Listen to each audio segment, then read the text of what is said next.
So you're moving to Orlando, Florida, and you want to know about the good stuff? But I got to tell you about the bad stuff too. We're talking pros and cons of Orlando, Florida today and what it's like to live here, so stick around.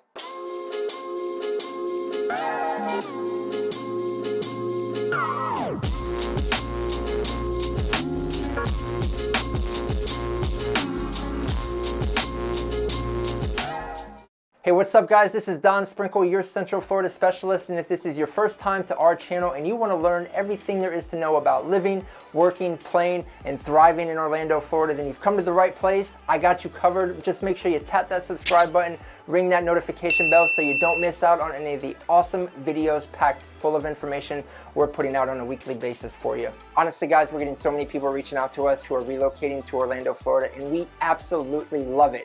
We love it. So if you're thinking about making a move, make sure you give us a call, shoot us a text, send us an email, even send up the pigeon carrier. However you'd like to communicate, we got your back when moving to Orlando, Florida. Let's get started. So today we're going to talk about some of the great things about living in Orlando, Florida. But we're also going to talk about some of the bad things about Orlando, Florida. That's right, we're doing a pros and cons list today. You're not going to want to miss it. And because I'm the type of person that likes to get the bad news out of the way first, that's exactly where we're going to start, with the cons list. So starting with con number one of living in Orlando, Florida, the traffic. One thing you're going to learn about living in Orlando, Florida is that the main highway artery of I-4 can be an absolute 100% bear depending on what time of day it is. I mean, really think about it. We live in the theme park capital of the entire world. We have millions and millions of visitors every year visiting our city, driving around, and have no idea where they're going. Some of those visitors might even be from out of the country where their road signs and rules of the road are completely different. It's a recipe for disaster. Also, for the last 5 years, there has been a major construction project running right through the heart of downtown Orlando on I-4, affectionately known as the I-4 Improvement Project. It's a stretch of about 21 miles spanning all the way through Orlando and some neighboring cities. It officially commenced in 2015, which would put us at 2020. And as a resident here who drives up and down that highway every day, I can tell you, I don't think it's getting finished in 2020. Although I do have to say they have made some great improvements over the last few years. Now, depending on where you're living, there are other highways and routes and roads that you can jump on to stay off of the craziness on I-4. If there's any area in particular you think you might be moving to, send me a message, drop a comment, let me know. I'm more than happy to do a personal video of those roadways around that area. Con number two of living in Orlando, Florida, the heat. One of the things that you're not going to escape no matter where you live in Florida is the heat. We are a subtropical climate, which means that we have mild winters and hot, sunny summers. In Orlando, though, year-round, we average a high of about 83 degrees and a low of about 63. The humidity here, though, can often make it feel even hotter by as much as 10 degrees. If you're moving from the north, I highly recommend slowly acclimating yourself to the weather. I know once you get down here, you're going to want to hit all the amusement parks and see all the attractions, but make sure you load up on the sunscreen, load up on the water. Trust me, you would definitely thank me later. Con number three of living in Orlando, Florida, the bugs and the critters. Here in Florida, we are home to over 12,500 different species of insects. Ew. Some of the more popular ones are mosquitoes, fire ants, and the famous palmetto bugs, which are like cockroaches but on steroids. Seriously, these things are jacked. They're like this big. And of course, we can't forget about our alligators and lizards. Wait, did somebody say alligator? Where? Mosquitoes and fire ants can definitely leave you feeling itchy and uncomfortable. I highly recommend looking into a pest control service once you move down here. They typically come out quarterly, and I think we pay about $60 a quarter for that pest service.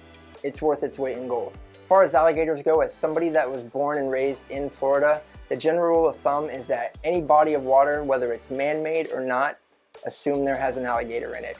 That's going to be your safest bet at all times until proven otherwise. Ponds, lakes, retention ponds, fountains, pools. Typically gators tend to avoid human interaction, but they have been known at times to wander onto people's patios and pool decks. They can even climb fences. Con number four of living in Orlando, Florida. Because we're one of the biggest vacation destinations across the entire globe, Orlando has a very high number of tourist and hospitality type jobs. The 5 most common jobs in Orlando, Florida are in the food and service industry, and unfortunately, those jobs are on the lower end of the pay scale, averaging about $26,000 a year. Much of that is attributed to 2 of our 3 largest employers in Orlando, being Disney World and Universal Studios. On the bright side though, education and healthcare round out the top 5 of the largest employers in Orlando. Orlando has also seen some of the fastest job growth and lowest unemployment rates, not only across the state, but across the entire nation. Pre-COVID, Orlando's unemployment rate was 2.8%, which was well below the national average of 3.3%. But once the pandemic hit, a lot of residents did get hit kind of hard because so many of them are in the tourism industry, and those parks were shut down for at least a couple months. But many of them are already back to work. They've been back to work, and more are coming back to work. So I'm confident that we are going to be right back on track, and with the housing market still remaining strong, I like the forecast for next year. And con number 5 of living in Orlando, Florida, the tourists. The Orlando economy welcomes over 75 million tourists every single year, and while we absolutely love what their vacation dollars does for our economy, every once in a while, we got to be honest with you. It can be challenging.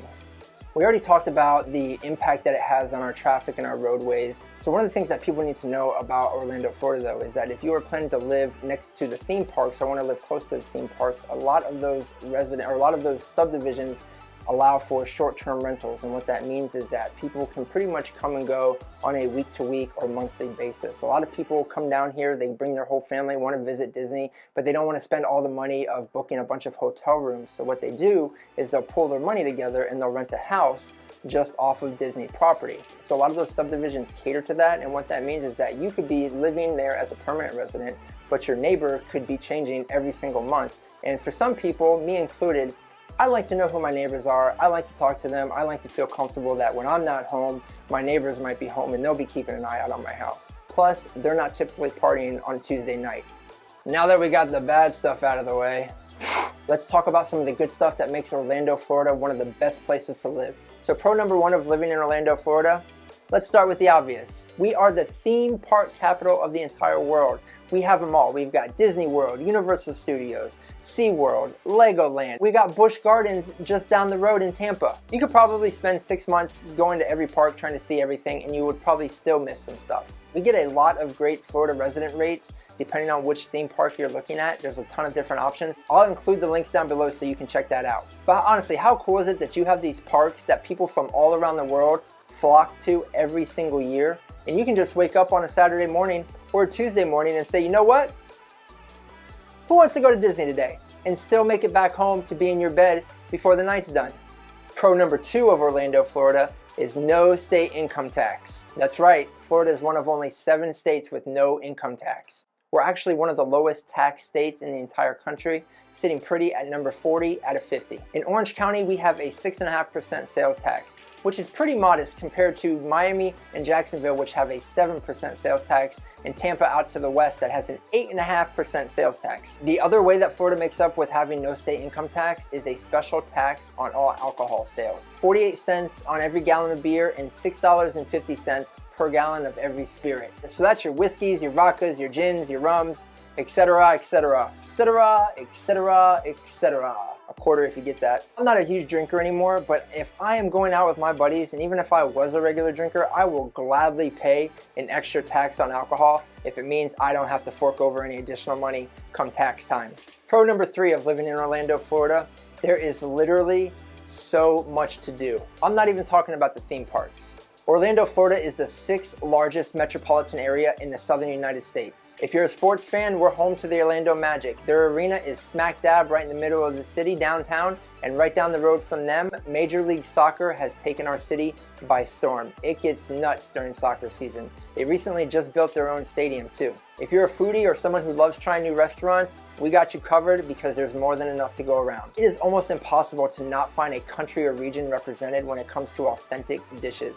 If the outdoors is more your thing, Orlando has more than 30 biking trails with all different types of scenery, terrain, and skill level. So maybe you want to go out, spend the day somewhere, but you don't want to spend all day at the theme parks. Orlando has a ton of other cool little places that are moderately priced, very, very affordable, that you can spend almost the entire day there with your family. We got Gatorland, Ripley's Believe It or Not, Fun Spot, Top Golf, Madame Tussauds Wax Museum.